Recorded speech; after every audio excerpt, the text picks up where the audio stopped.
All right. Good morning, everybody, and welcome to Top 5 for Small Business, Master Your Business Taxes. The Top 5 series features experts in human resources, marketing, accounting, and other topics to help small business owners be successful. Before we begin, please remember to mute yourself during the presentation and use the chat function to interact with each other and to ask questions of our speakers. I will be monitoring the chat today for your questions, and we'll ask them throughout the presentation and again at the end during a Q&A session. We will also be using Wordly translations. That link is available for you in the chat if you would like alternate translations. Joining us today is Rod Foster and Blake Zacharias of RSM. Rod Foster has over 35 years of experience providing a wide range of assurance and advisory services to clients in the Midwest. Rod serves as the office managing partner for the Des Moines and Mason City offices and is also market leader in Omaha, Lincoln, and Kansas City.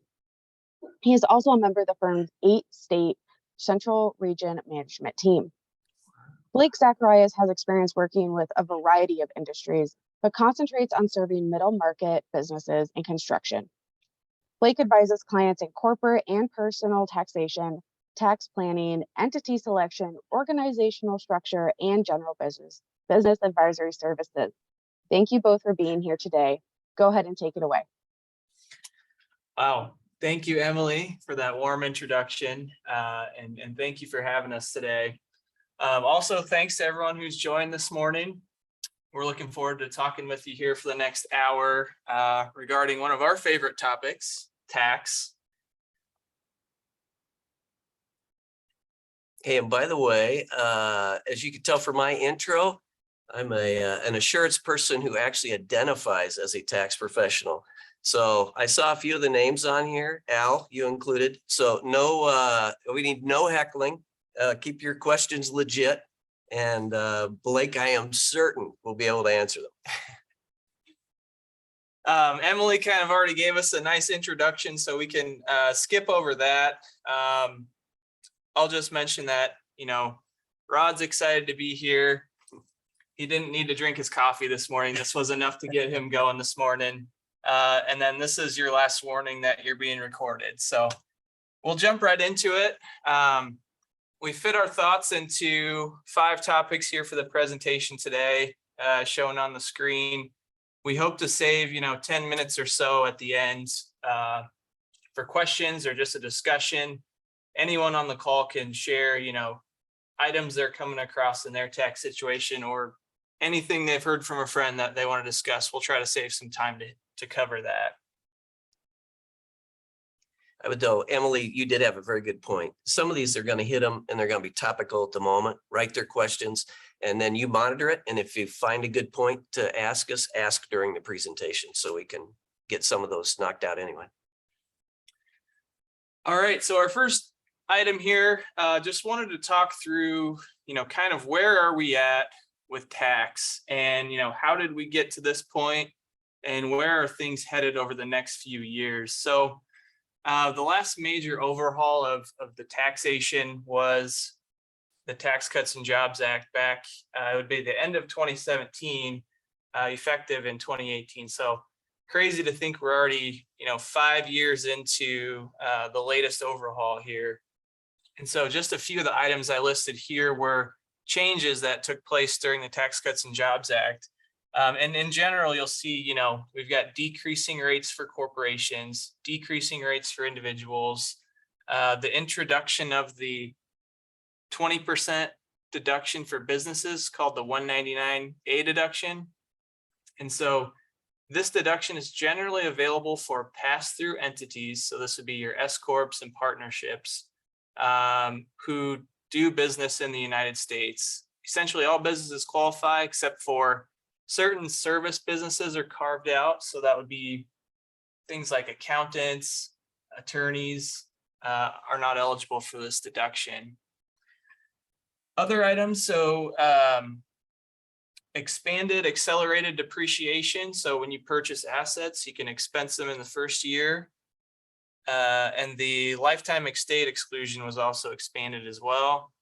And certain accounting methods were available for small taxpayers, which we'll talk about later on. So just while he's got those up, there's just some things to think about because S corporations are a flow through entity, C corporations are not. So you'd see that corporate rate of 21 and you'd say, well, why in the world would anybody be an S corp? Because it's going to flow through and get taxed at that individual rate.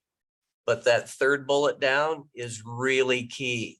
So that 20% reduction there of taxable income. So if you had 100,000 of taxable income, you were only paying tax on 80% of that. So 80. So you really were not paying at that top rate of 37. You're paying 80% of that number. I think, Blake, you've told me before, it shakes out to 29.6% ends up being the kind of the top effective rate after you factor in that 20% deduction. And every S corp owner I know wants to take distributions out. Those are tax-free. They have their basis. They take those out. So by the time you do that, if you were doing it in a C corp, those are taxable dividends. So we've done the calculation for people over and over. And also if you die and how it goes through an estate. If you're an S corp, don't freak out yet. Don't think you got to switch back to a C corp. If you're a C corp and you're afraid to change to an S corp, you probably still should have thought about doing that a few years back. But that's just those rates. Don't look at them and think, well, one's way better than the other. Yep. So here we are, we're now dealing with tax year 2022, and some of the provisions that were built into that Tax Cuts and Jobs Act were intended to pay for all of those tax cuts that we talked about on the prior slide. And we're finally at the point now where those are starting to take place, and they're unfavorable for 2022. So a few of those I've got listed up there. The business interest limitation, this is referred to as section 163J in the code, limits the amount of interest your business can deduct. And the rule change is, historically you could deduct, I think it was 30% of your EBITDA would be the maximum amount of interest expense you could deduct. You no longer get to add back that depreciation and amortization. So I think what we're going to see this year is more businesses are limited on the amount of interest they can deduct. And with rising interest rates, it could end up negatively impacting a large number of businesses.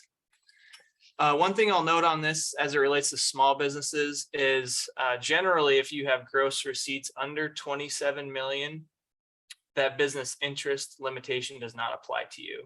It's dealing with, kind of those middle market 27 million of gross receipts and above. So again, that thing is the best of intentions. What they're after is anybody out there, if you've got private equity ownership involved in it, they leverage those transactions up. And that pisses the IRS off because they have a lot of interest expense related to that. They're deducting it and they're not paying tax. So they were making this change to catch those people. You don't get it deducted, it just gets deferred until they eventually have a sale of those companies. They turn them over. But of course, like everything else, it affected way too many companies. So it's affecting a lot of middle market companies. So if you haven't talked to your accountant about it and planned around a little bit of that, you need to think that one through. So your interest expense may not all be deductible going forward. So the next one down there is the capitalization of research and development expenses. So this one's kind of counterintuitive to, the development of, innovation in the United States and the expansion of technology.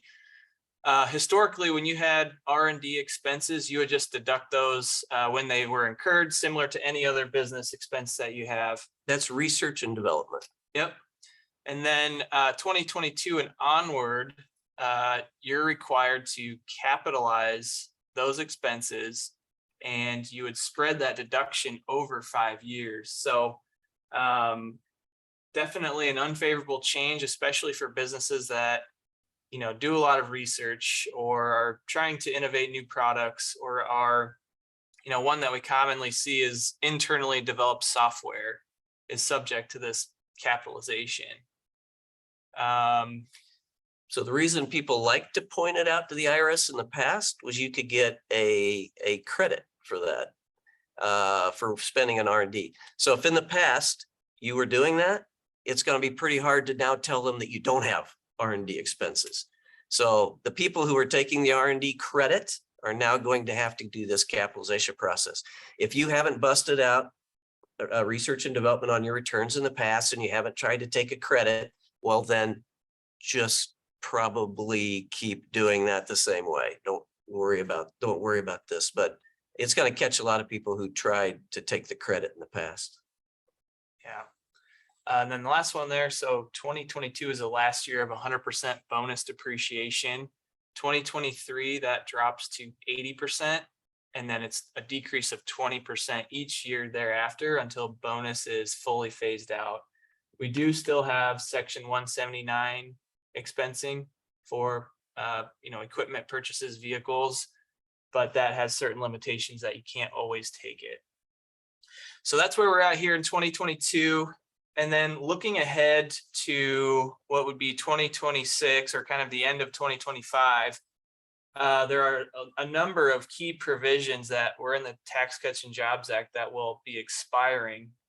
And, a few of those, the big ones there is that 20% 199A deduction that we talked about. And then the other item is the estate exemption. So currently you can transfer right around 13 million of assets free from estate tax to, your kids or whoever it may be per spouse. So a married couple could transfer 26 million of assets without any estate concerns. That's set to cut back to somewhere around 7 million per spouse. So in 2026, that estate exemption is currently scheduled to basically cut in half. So one of the things that we talk about regularly with our clients is, what are the chances that these actually, expire and don't get extended? So Rod, any thoughts on that 20% pass-through deduction? I would say, if I look at all of these, I think the tax rate could go back up depending on who's in power. So plan on that, but that's just going from 37, the top rate, to 39.6. The big one is this 20%er. And depending on where they're needing to raise revenue, this is an easy one to just let expire. And I'm going to tell you, that's going to be painful for a lot of people. That effectively adds another 10% to your effective tax rate.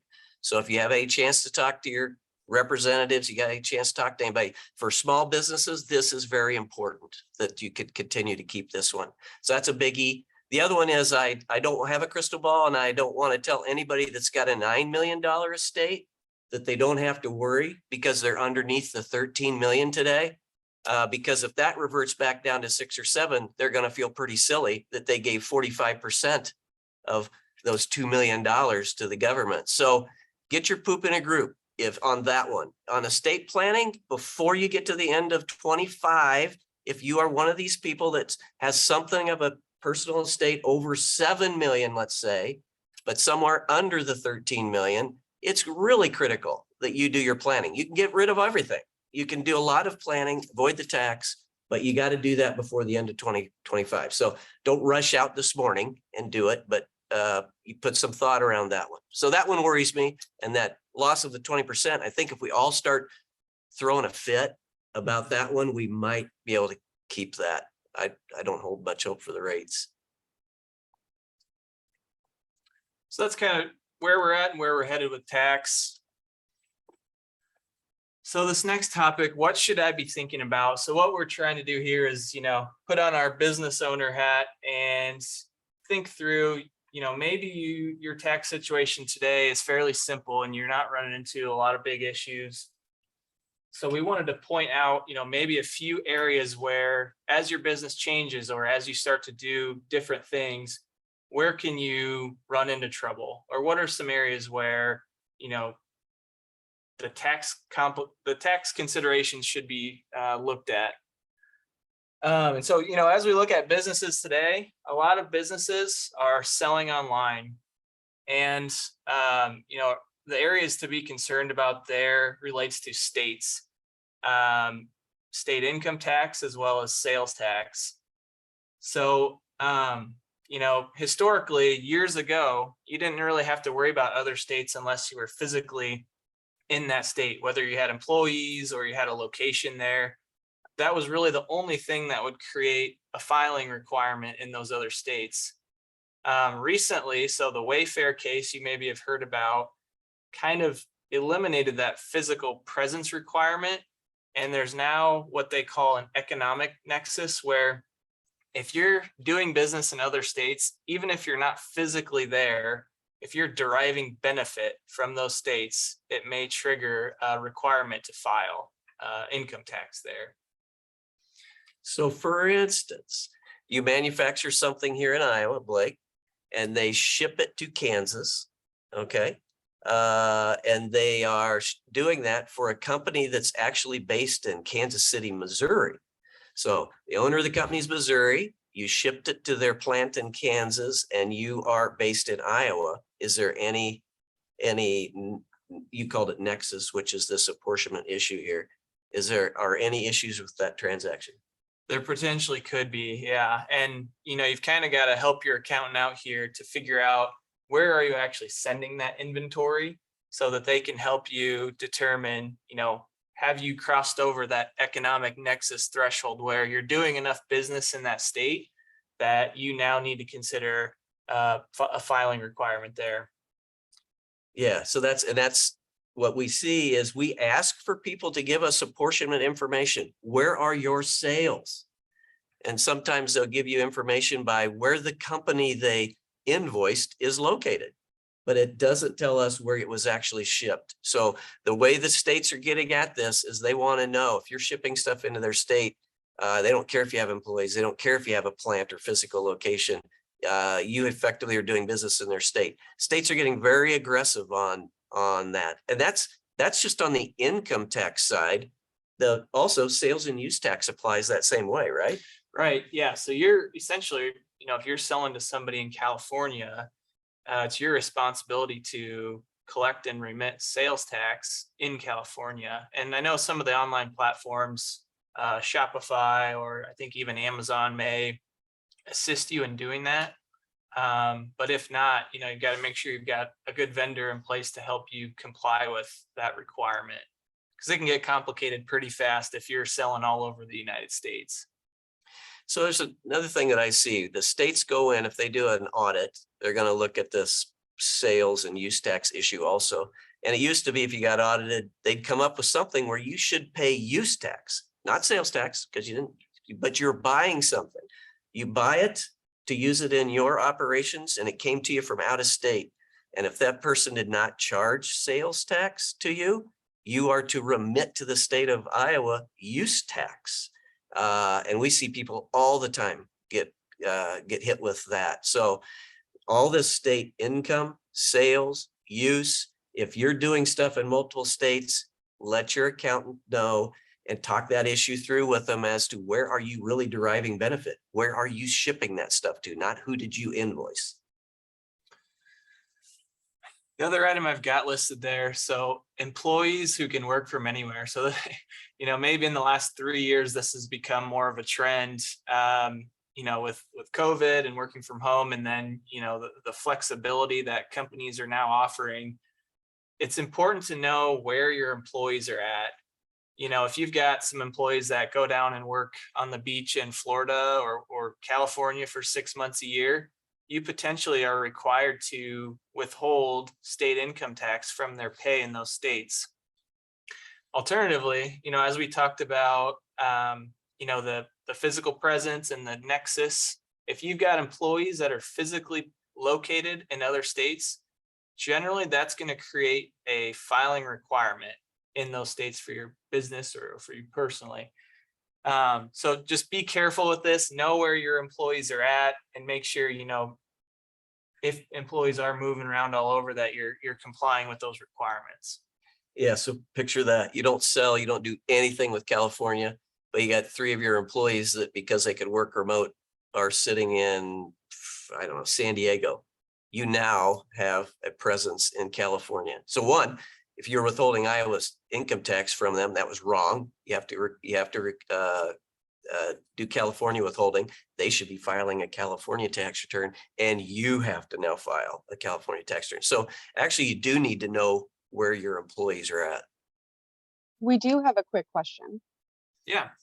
Does the tax issue of doing business in other states include professional services that are invoiced to entities in other states? Yes. Yeah, it could, yes. And it takes some discussion because each state can have different rules as terms of, what triggers that nexus in that state. So it potentially could, but it depends on which state you're dealing with. For instance, Iowa, the only apportionment factor here is revenue. But that's not true. A lot of states, either revenue, property, and payroll. That could be any of those three. So the easy answer to that was yes, not knowing which state is where there's the nuances to it. By the way, we have 14,000 plus employees in the United States, and on their timesheets, they have to let us know what state they're working in. And that's how their wages get apportioned. And that's how our apportionment factors get determined for where we file tax returns. Great, thank you. It's a good question. And then we've got, composite and entity level state filing elections. So the purpose of composite filing, so if you've got, let's say you've got a location in Minnesota, you've got a manufacturing facility there, and you file in Minnesota every single year. The purpose of that composite filing is, the business can pay the tax on your behalf and relieve you of the requirement to file there individually. So it's really a convenience factor. And the trade-off to that convenience is typically that composite is paid at the highest tax rate. So there's, you got to kind of weigh those two items. And then the entity level filing. So maybe you saw it on the previous slide, but currently on your individual return, your deduction for state taxes paid is limited to 10,000. And so I think it's almost 40 states now have a workaround where you can make an election to pay the tax to those states at the entity level, deduct it on your business return, and then you kind of work around that individual limitation. So we've seen a lot more of that here over the last few years. By the way, of those 40 states, Iowa is not one of them. So we don't have that workaround issue here yet. So we don't have that. As somebody who has maybe 40 plus states I should have to file in, I do composite returns in as many of those as I can. And to Blake's point, he hedged his bet and said probably at the highest rate. That's what your trade-off is. I may have had income low enough in another state like California, let's say. But for ease, I elect to file composite. So the firm files it for me. I don't have to mess around with that state, but they withhold from my cash at the highest rate. So it's not if, it will be at the highest rate of that state. But that's your fee for the convenience of not having to file there. And the last item I'll mention on this slide is international activity. So if you're doing business with other countries, or you've got employees that are taking trips over to other countries for trade shows or whatever it may be, the other item to watch out for is if you've got a bank account in a foreign country, there can be filing requirements to disclose some of that information. So just be careful with that. Make sure you're talking to your accountant if you do have those situations. The penalties can be severe, and it's not an area that you want to deal with. So yeah, they've got, IRS has this wonderful list of mandatory things you have to tell them. And this is one of those things on that list. And if you don't tell them off those items listed on their little magic list, as Blake said, painful, the penalties associated with that. So that's another thing you can ask your accountant about. It's like, hey, is there like this list of listed transactions or things that the IRS says if we need to tell them? It's not optional not to tell them. You need to be comfortable you're signing a correct return. Yep. All right, so here we've just got listed some other items to consider just from a business perspective, from an individual perspective, as you think about your business, what's going to happen to it, your family. Rod, do you want to talk through some of these? Yeah, and these all affect tax, which is why we're going to talk about this stuff, and some of it your own mental health. If you have more than one owner, so if you have you're the only owner of a limited liability corp, I don't really care. But as soon as you have more than one owner, you need a buy sell. Believe me, you may think that you have it figured out and you'll all work it out reasonably, but don't do that to yourself. So more than one owner, get a buy sell agreement in place. And the other one here, the will, come on, make life easy for everybody after you're gone. Get a will. You can be a very basic one. They can be done fairly inexpensively. So do that. Get a will, because there could be tax ramifications to that. And one of the things you're going to find is there's a couple things. Your beneficiaries for life insurance and retirement plans, they ignore your will. So if you may have the best laid out will, and then you didn't think about your life insurance beneficiaries and your retirement beneficiaries, and that's where those funds will go. So clean that stuff up. So look at your life insurance, get the beneficiaries right, make sure it dovetails with what you have in your will. Do the same thing on your retirement plans. And then charitable giving, this is just a tip for you. If you bought a stock in, let's say it's Amazon, and you paid 10,000 for it, and whatever you paid for however many shares, and now those shares are worth 20,000. If you give away appreciated stock that you've held for more than a year, you'll get that charitable deduction for the full amount, 20,000, and you never pay the tax on that $10,000 of gain. So if you're going to do charitable giving, magnify it or limit the effect on you personally by doing it with appreciated stocks. And you'll want to do that, bunch that stuff together. Doing it every other year is another great strategy, so that you could take the standard deduction one year and then you can itemize the next year, and you don't in effect lose any of that. So charitable giving, be thoughtful about it. And again, that'll integrate, some of that could integrate into your will, but all of this has some tax ramifications to it, and that usually can be bad answers if you haven't thought it through. So we just wanted to hit those. All right, on to our third item. So developing a tax strategy, we wanted to talk through just some general tax concepts that we talk with clients about all the time. As you're thinking about your business and thinking about, how does the decisions you make impact your tax situation, these are some items that you should keep in mind. Accounting methods. So when you start a business, you are able to decide which accounting methods you want to use. And so, the most common one is your overall method, whether you're using accrual or cash. Typically what we see is cash basis would make sense if you have receivables that are always exceeding your payables. So you're not recording revenue, you're not taxed on your sales until you actually collect the cash. On the flip side, you're not deducting your expenses until you actually pay them. But people that we see that they're profitable, they're good businesses, almost always, or I'd say always, you got to buy materials, you got to produce a product, you've got to pay payroll, you got to do a lot of things where you outlaid the cash, and then you do a service and you wait to collect on a receivable. So I would tell you, in almost any situation, if you can qualify for it for tax, you do the cash method.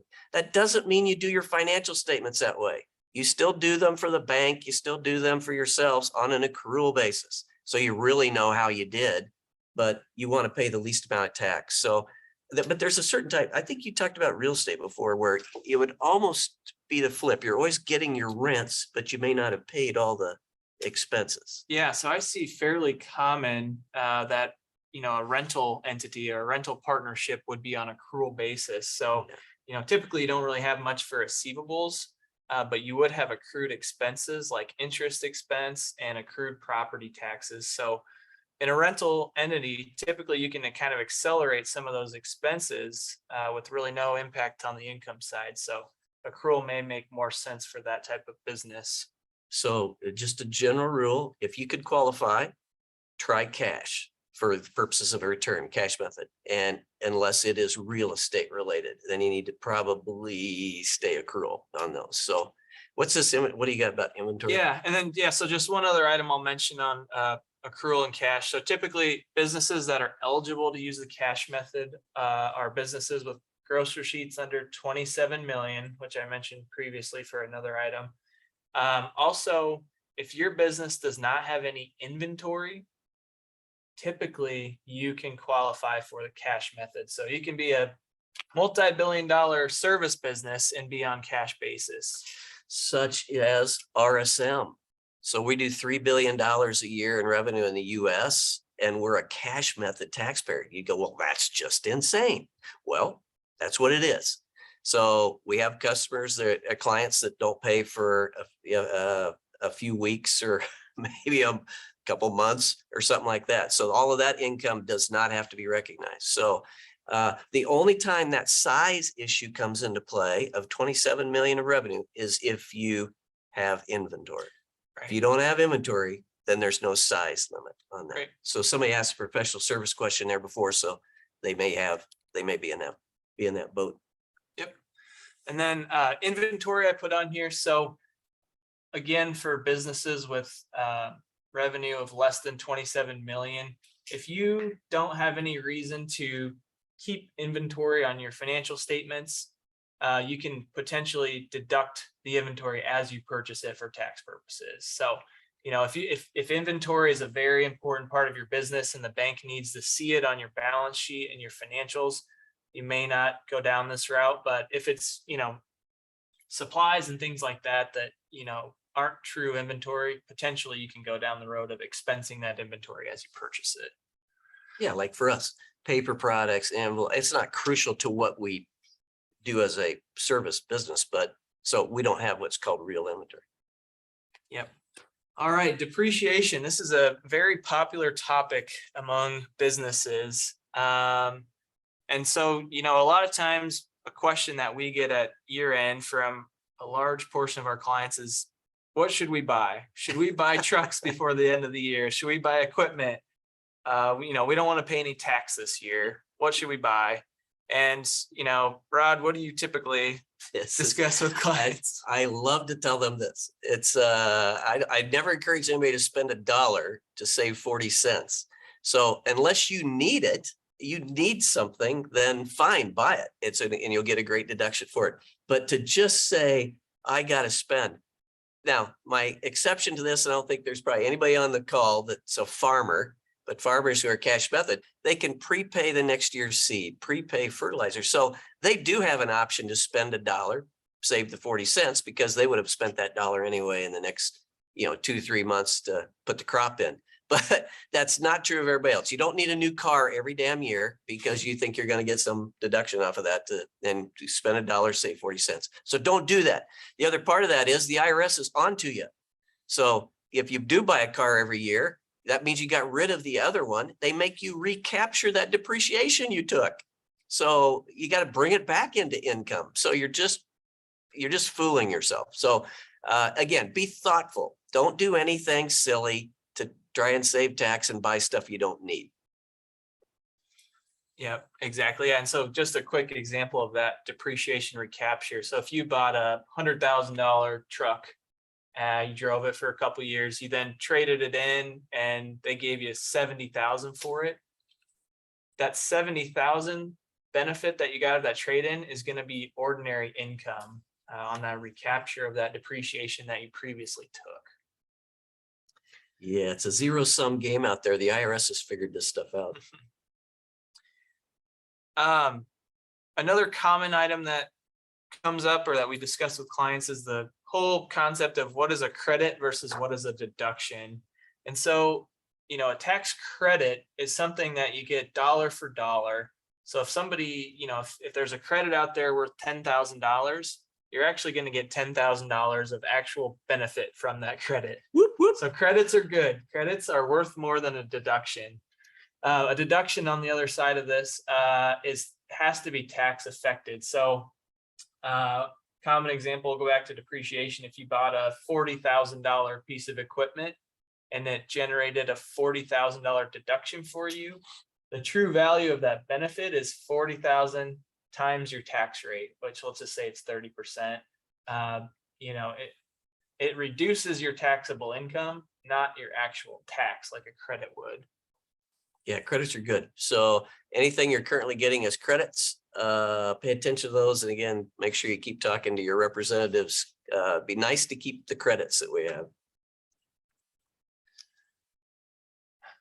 Another item that comes up rather frequently, just in general, how are pass-through entities taxed? So this, we're talking about S corps and partnerships. Well, and when you say partnership, you mean also limited liability corporations. They're taxed as a partnership, but some of these people probably have limited liability corps. That's a partnership. Yep. Okay. Exactly. Yeah. If you've got multiple owners in an LLC, for tax purposes, that's considered a partnership. And it's one of these pass-through entities where the income your business earns passes out to you and is taxed on your individual return. And so the way that these are taxed, so if your S corp earns $100,000 of profit and you don't take any cash out of the business, you leave the profit in the company, you're going to be taxed on that $100,000 regardless of whether you distributed the profits or not. And so, you know, it's a common question we get. It's like, hey, we want to get some cash out of the company. You know, we made $500,000 this year. How do we get it out? Well, you're paying tax on the $500,000 whether you take it or not. And so the fact that you're taking cash out via a distribution does not change the income that you're paying tax on.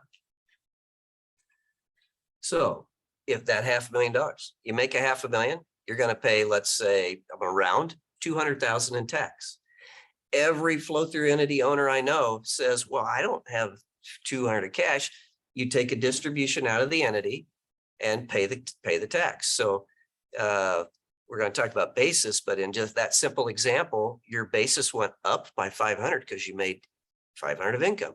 It goes down by the 200 you distributed out. You still have 300,000 you could just take for free out of the entity as a distribution. So that's where this gets very important. These flow through entities, you're taxed on it when you earn it. You get to take the cash out whenever you want, as long as you have the basis, for free. Taxed when you earn it, take the distribution when you want it. Yep. Yep. And I think that's a perfect example of basis. Essentially, what this basis account represents is your already taxed earnings that you can take out at some point without triggering any taxable event. You want to talk through this? Ooh. Okay, so this is I get questions. People will say, can I take this distribution out tax-free? And I go, well, it depends. I don't know what your basis is. And more importantly, I don't know what your AAA is, which stands for actually, what is that? Accumulated adjustments account, I believe. Accumulated adjustments account. Okay, so that's very important. So to give you an example, it can flow, it'll go a lot of times similar to what your basis is. Make 500,000, distribute out 200,000, your basis goes up by that 3, the net 3. And you could just keep building that where your basis goes up. In those cases, somebody says, I want to be able to take a large distribution out. We go through that calculation and they could take it out tax-free. So where this really came into play and people started asking about this was the PPP loans. So anybody that had a PPP loan, pay attention to this one. This is important. When we first started to prepare returns, we put that in a different column. It didn't go into somebody's AAA account. So if you had a $500,000 PPP loan, it wasn't even taxable, but you have a $500,000 of cash in there. If you didn't spend all that, some people will go, could I take it out as a distribution tax-free? And if it hit that other thing, not AAA, if it hit the wrong account, the wrong column, OAA, then it didn't give them AAA and they couldn't take that out tax-free. The IRS, the accountants, we all kept trying to figure out, wait a minute, why is this not over in this other column? We think it should be over there. The IRS agrees, so we could move it. So we moved it to that column. If your tax preparer hasn't moved that, they need to move it. So the PPP loan forgiveness doesn't go through OAA, it goes through AAA, which gave you, in essence, basis to take a tax-free distribution out of your entity. So very important. You may not have taken it yet. You still got the cash sitting around the corp, but at some point it's going to be important enough you're going to want to do it. So you have to, without getting real confusing, if you've started out and you've always been an S corp, you don't have anything called earnings and profits. But again, the IRS is smart. If you're a C corp before and you made $10 million and that is sitting in equity in that C corp, they aren't going to let you take that out tax-free. You have something called E&P, earnings and profits accumulated before you turned into an S corporation, and that gets taxed when you pay it out. So be careful. This whole basis question, people just say, do I have basis? Well, sure you do. But some of it might be earnings and profits that you earned when you're a C corp. Can't take it out tax-free. Some of it may not even be in that AAA column. It may have been over in the other column. Nope, can't take it out. It's like, So this is extremely important. You need to ask your accountant if they have a basis calculation for you and a AAA calculation for you on your flow through S corporations. Very important. So you'll know at some point in time, can you take some cash out tax-free or not? Exactly. Yeah. Essentially, if you've got prior C corp earnings, this is really important. And, if you're not paying attention to this, you can run into a situation where you took some cash out and now all of a sudden it's taxable because it's coming out of those prior earnings. All right.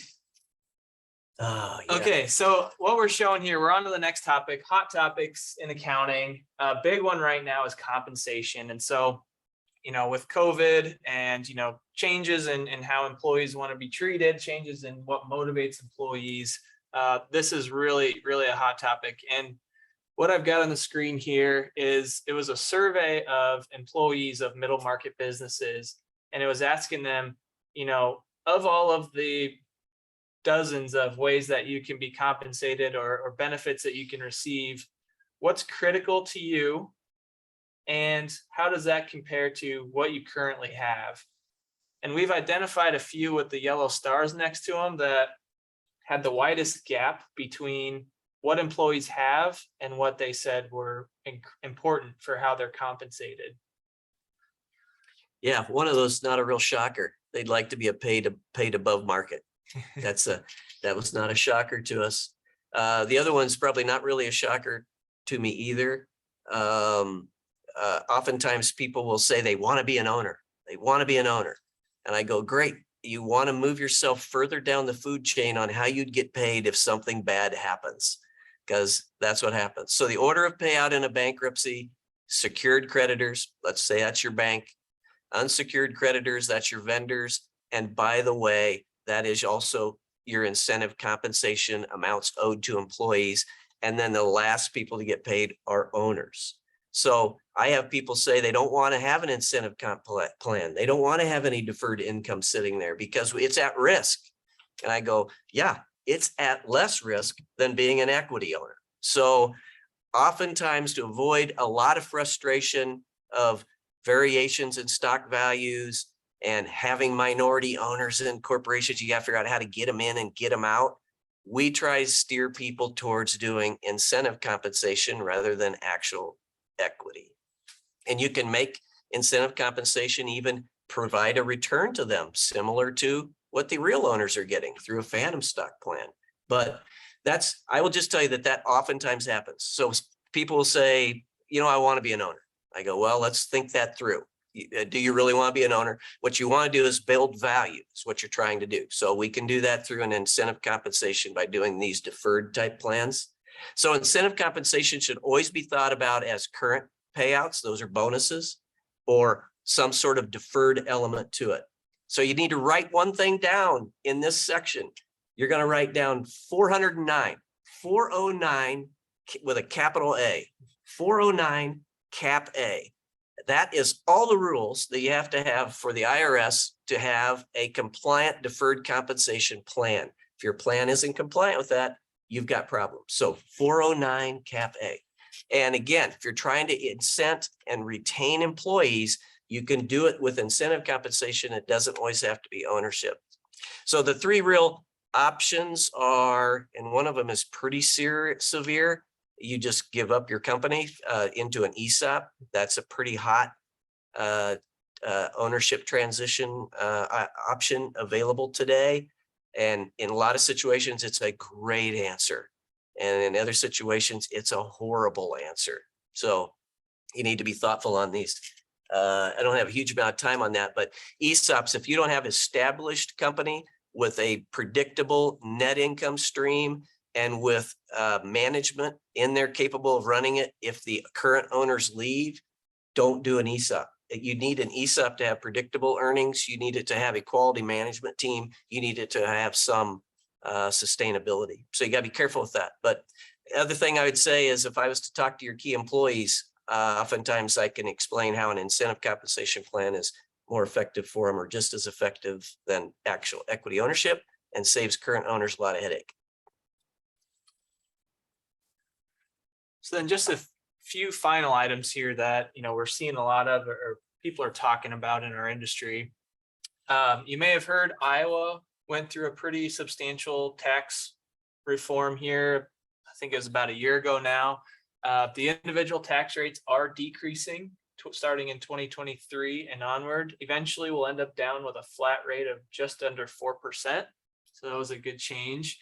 Part of that is mitigated by the loss of the deduction for the federal taxes that you paid. So, part of it was kind of optics. Iowa had a really high stated rate, but once you factored in the deduction that for federal taxes paid, it really was closer to, instead of a top rate of 8.5%, it was maybe more like 6%. But that's a change that's coming. Next item there, employee retention credits. So unless you've been living under a rock, I would assume you've probably heard of this if you're a business owner. Pretty much every radio station has advertisements now. I've seen it all over the internet. I've even seen influencers who are referring people to this employee retention credit. It was a credit available if you paid wages to employees throughout the pandemic.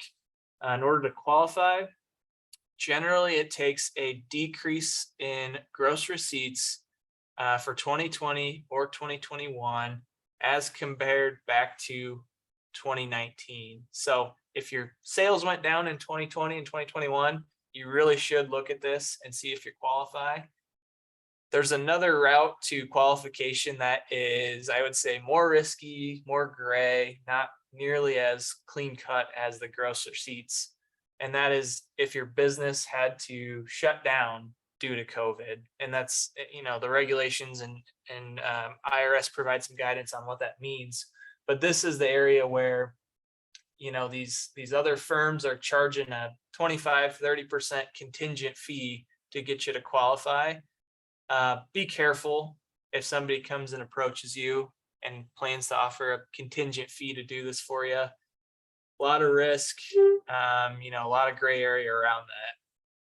Yeah, and to emphasize that, the IRS or FBI, I can't remember who went in and closed down one of these shops that was doing employee retention credits.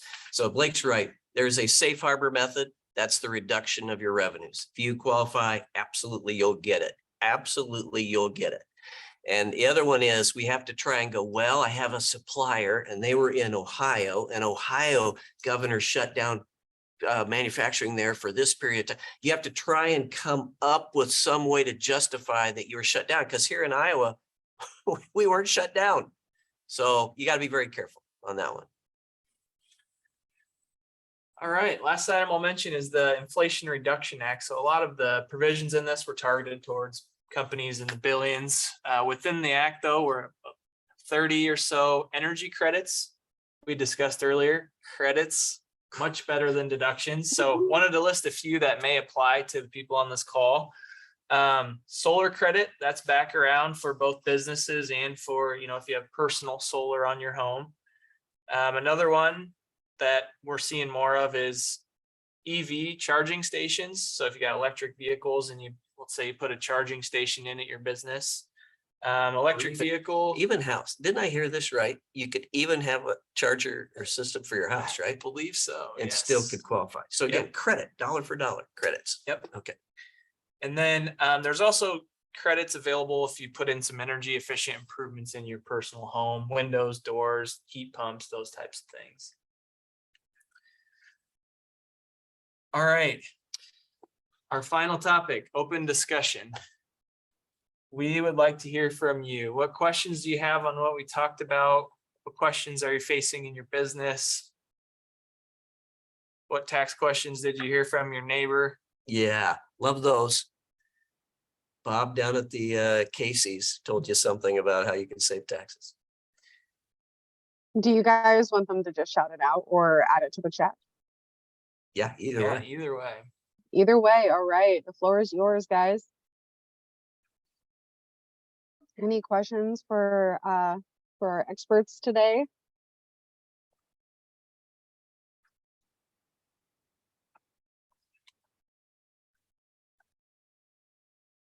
I guess I did have a question while people think. Going back to that income nexus or that sales nexus, do you think in the coming years that the federal taxation methods will kind of clamp down on how states can identify that? Is there going to be a standardization for a certain threshold you have to meet to have to do other state taxes, or is that still going to be up to the states going forward? That is an excellent question. I think historically there has been some states that would join in uniformity, but to my knowledge, there really has never been a real good consistency across the states. And so sometimes what we see is one state will make a bold change that helps generate revenue for their state, and a lot of the other states will follow suit. So, I could see it kind of continuing down this path of states are doing whatever they want as long as, it's constitutional. But to the extent something's working for one state, you'll probably see that expanded across a number of states, would be my assumption. And anybody that currently deals with multiple states realizes they'll never all agree on what they're doing. And you have to think that, some states have no income tax. They've got to get it through sales or use tax.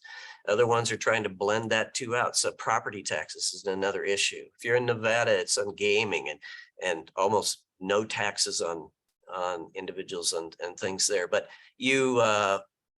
so getting them all to agree will never happen. Their situations are all different. So, and the feds, we're having trouble keeping Texas as part of the United States, I think. So I am pretty certain that we're not going to get all the states to do one thing. Good point. We do have a question. What would you consider the most critical tax effect for 2022 tax returns for both individuals and for a corporation? Oh, man. So corporations, I'm not going to say just for 23, or did they say 22, 23? They said this next 22, year. yeah. Okay, 22, but so that's water under the bridge. So I'm a little more concerned about the go forward. So I think they do have to pay attention to these rate changes and what type of entity they are. So at some point, you have to make decisions. And I think if you want to make a S election, you have to do it in the first 2.5 months of your tax year or something like that. So some of these things, it's more the go forward issue that I'm worried about.